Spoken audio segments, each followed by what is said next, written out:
Hi guys, my name is Sarah Vandermeer, and a lot of you probably don't know who I am because I'm still pretty new, but I am Steve Vandermeer's wife. We got married in October, and I've been attending Wellspring full-time since then. And I'm really excited that Pastor Andrew asked me to share today about kind of some of the thoughts and feelings and what spoke to me about Mark's sermon this past Sunday. So I hope everyone's staying safe and doing well during COVID. I know that one thing God has really been teaching me during this time is about patience and trusting Him, which I feel is basically what He's always trying to teach me. But I really felt like this sermon touched on that. One thing that Mark spoke about was remember who God is. And I know he said this message and this verse was for the men and for the men to kind of stop and listen. But this actually really spoke to me. And I'm just going to read it again in case those of you missed it or just want a reminder. So Isaiah 40, 25 to 31. And says, "To whom will you compare me? Who is my equal?" asked the Holy One. "Look up into the heavens. Who created all the stars? He brings them out like an army, one after another, calling each by its name. Because of his great power and incomparable strength, not a single one is missing. O Jacob, how can you say the Lord does not see your troubles? O Israel, how can you say God ignores your rights? Have you never heard? Have you never understood? The Lord is the everlasting God, the creator of all earth. He never grows weak or weary. No one can measure the depths of his understanding. He gives power to the weak and strength to the powerless. Even youths will become weak and tired, and young men will fall in exhaustion. But those who trust in the Lord will find new strength. They will soar high on wings like eagles. They will run and not grow weary. They will walk and not faint."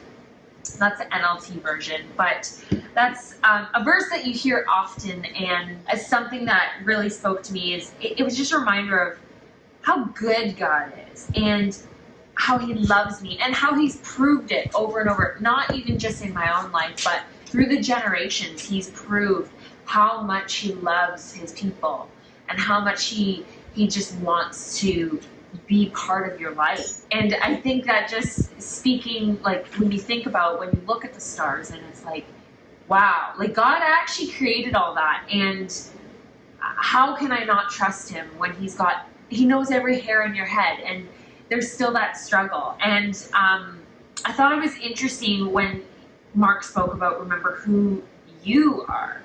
And in order to know who you are, you have to remember who God is.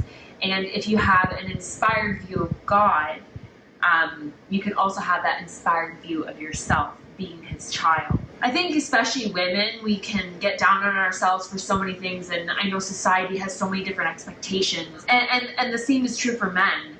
But I think when you think of how God loves you and how God thinks of you, and that you are exactly how He created you to be, and if you kind of think of God in that context, you can start to think of yourself in a much more inspired light. And I just thought that was really interesting, the way he kind of worded that, and that's kind of how it touched me and my heart. And it's funny, I've been really working on patience with God and trusting God, and then I look back to where I come from, and none of you will really know kind of my backstory. When I'm looking at my time in my life right now, where there's a lot of things I want, a lot of goals I have, a lot of things that Steve and I as a couple want to, achieve, and we want to grow our family, and we have all these dreams. And sometimes I struggle with God as to why isn't this happening, or why are we here right now, or why is COVID happening? And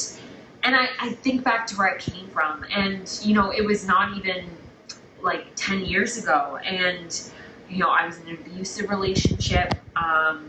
When all that kind of imploded, I was really depressed. I ended up having severe eating issues and lost a ton of weight as a result of all that. I started seeking love in places that, I shouldn't, and seeking security and all those kind of things in outside sources.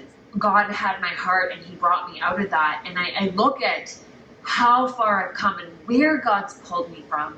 And then I look at the gift I have in my husband, Steve, who is just the perfect person for me, and a godly man and a good man, and someone that I prayed for and my mom prayed for and everyone prayed for me to find.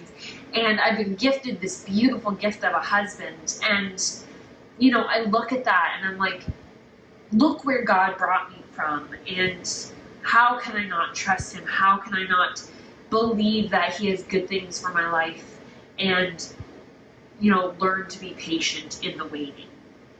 And one thing that Mark said was, your chapters belong in your book, and God is writing your story. And I think that's so true. Like, I could regret, or I could be disappointed, or I could be ashamed of some of the things in my past. But the truth is, those things have shaped me and made me into who I am. And I don't regret it, because I see how God used it. And I know that God's writing my story and that he's writing your story too. And, maybe COVID has thrown a ton of different things, into your life, and just things have changed and life has changed. And maybe it doesn't have anything to do with COVID, but God is continuing to write your story. Finally, kind of the last few things for wrap up is, one thing he said is, let us run with endurance the race God has set before us by keeping our eyes on Jesus. Whenever I think about running a race, run with endurance the race that God has set before us. A race doesn't always have to mean it's a sprint, and I've run a marathon, and it certainly doesn't happen in one day. Training for that certainly doesn't happen in 15 minutes when you're running a marathon. It's a good 4 hours or so. Things aren't going to change in one day. Things take work and time.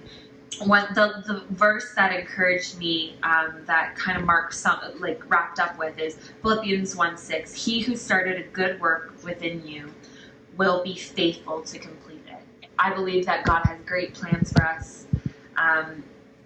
Plans to prosper us, not to harm us. I believe he's going to bring us through this, and I believe he's going to bring you through it, and I believe he's going to bring me through it. And that's what Mark's message encouraged me with, and I hope it encourages you too. That's kind of all I have to say, and I just hope everyone has a great week. Happy Canada Day, and hopefully we'll see each other soon.